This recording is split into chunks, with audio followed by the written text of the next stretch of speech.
for 5 minutes. Thank you, Mr. Chairman. It's an honor to be able to testify today in front of the Tom Lantos Human Rights Commission about the status and plight of Copts in Egypt. I'm a Coptic classic liberal political activist. I'm also a writer and researcher in Egypt. I just came to the US last month.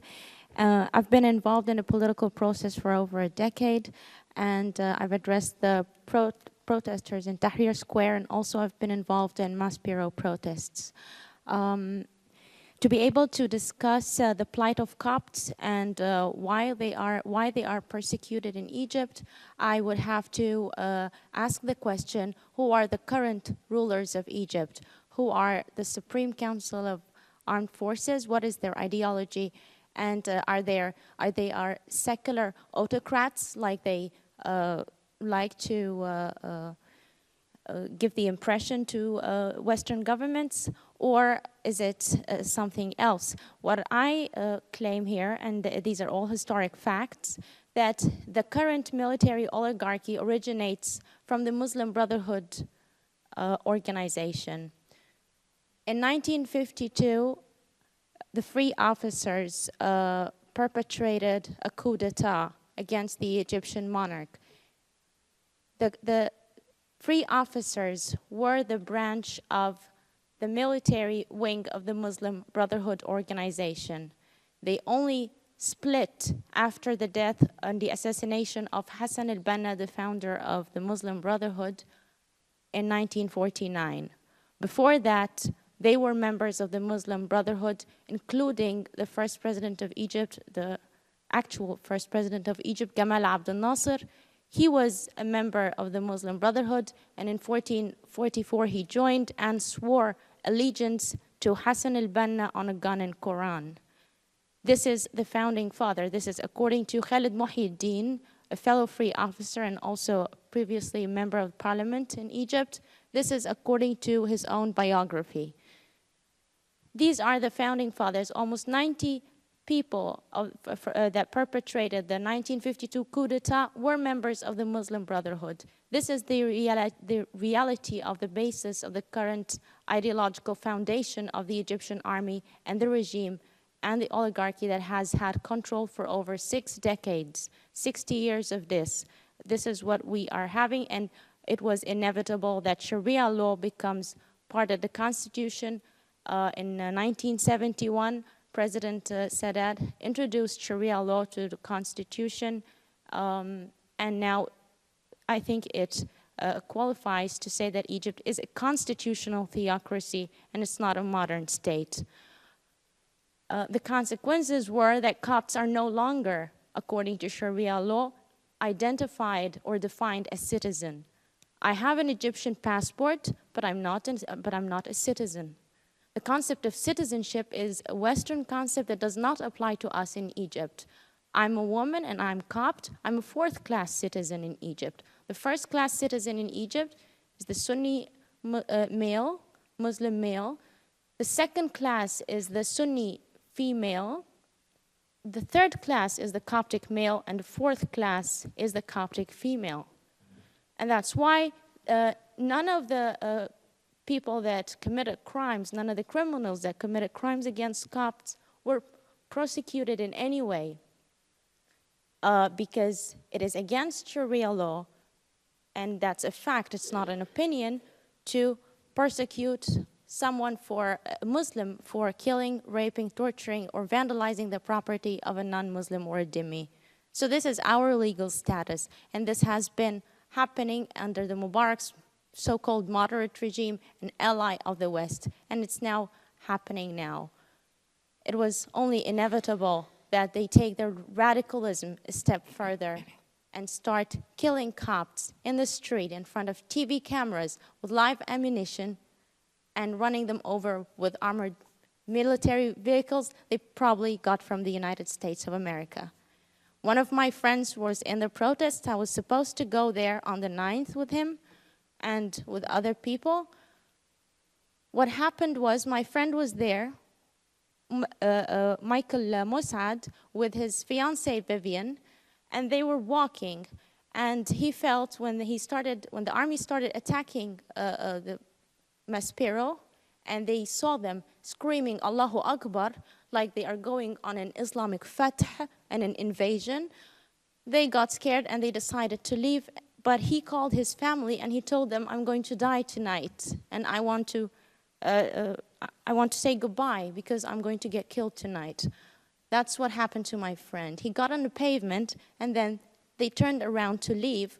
But what happened was the armored vehicle got on the pavement to intentionally run him over. And they did run him over and almost severed his legs from his body and crushed his skull. And as Michael was lying there, breathless and dying, his fiancée kept screaming for help, asking someone to come and help him. Or what happened was the military started beating him up. They kept beating up his motionless body and beating her up and spitting on her and calling her an infidel and so much worse. At the same time, while this was happening, I was watching Egyptian television where a military official would say, would talk about the Copts, and he would say the Christian sons of dogs. We are, according to the state, the Christian sons of dogs. That's how the state defines us. And this is the current ally of the United States of America. So that's the situation, and that's what happened in Maspero. Busaina Kamel, a moderate Muslim and secular Muslim TV personality and journalist in Egypt, said that she was in Maspero, and I also know her. She was there, and as she got terrified of the attacks by the military, she went to hide inside the building of Al Hurra TV channel. What happened was, she said, the military started attacking the building while screaming Allahu Akbar, dragging Christians inside the building and beating them and torturing them. And then when she said the screams stopped and we felt we were safe to get out of the building, she said we were walking in blood of Copts, and to get out of the building alive or safe, you had to say, I'm a Muslim who believes in one Allah. That was a jihadist attack. This looks like a jihadist attack. It doesn't look like military trying to protect or stabilize a situation. That was religiously inspired. After that, also Nawara Nigm, she is a Muslim political activist and also a TV personality. She stated that she saw the military checking the hands of Copts for crosses before attacking and torturing them in the street. They kept around checking the hands of protesters because most Copts put crosses on their hands. And there are people in this room, there are Copts in this room with crosses in their hands who wouldn't have passed this test of the military. There's something that was also happening. This was the situation at Maspero, and it was even so much worse. If I had more time, I could even write a book from the amount of testimonies and my personal friends and my losses, my personal loss that day. What I would like to add that right now, currently, the Egyptian regime, military regime, is transforming into a Pakistani model. We are now approaching another Pakistan in Egypt.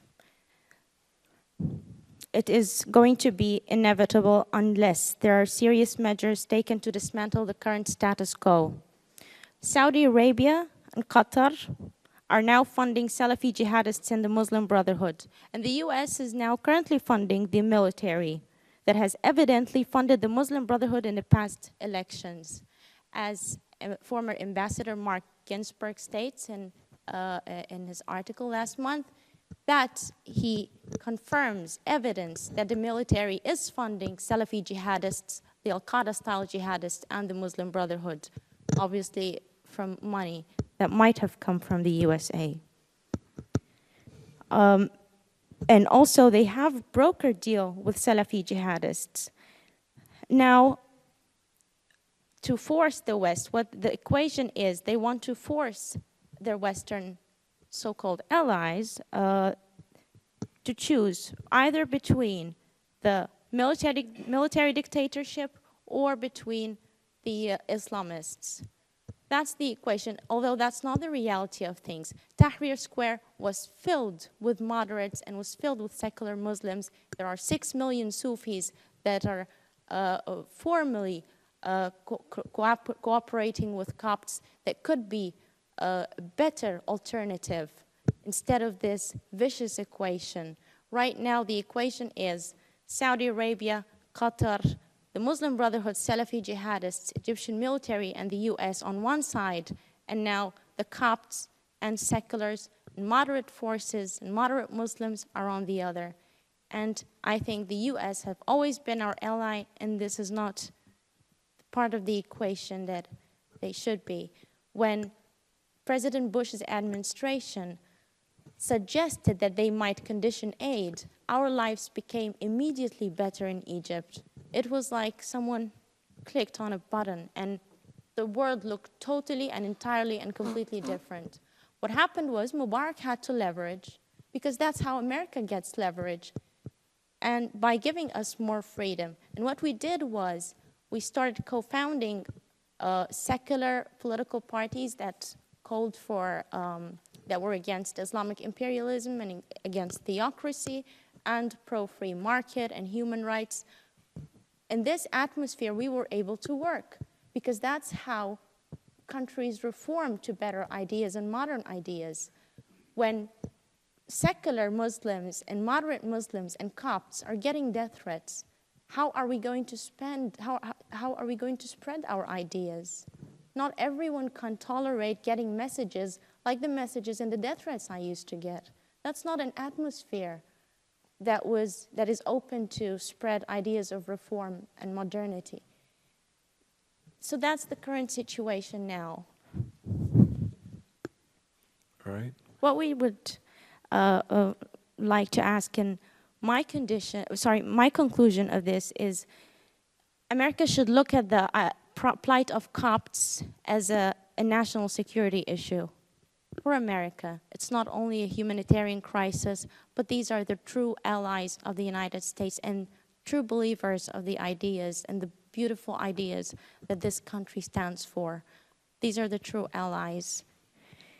In conclusion, 3 things must happen in order for the Coptic Christians and moderate Muslims to stand a chance of seeing their present human rights situation in Egypt improve significantly. First, the United States should cease all American aid to Egypt until there is verifiable evidence that the Egyptian government is allowing non-Muslim religious minorities in Egypt to exercise the freedom of speech and religion without fear of intimidation.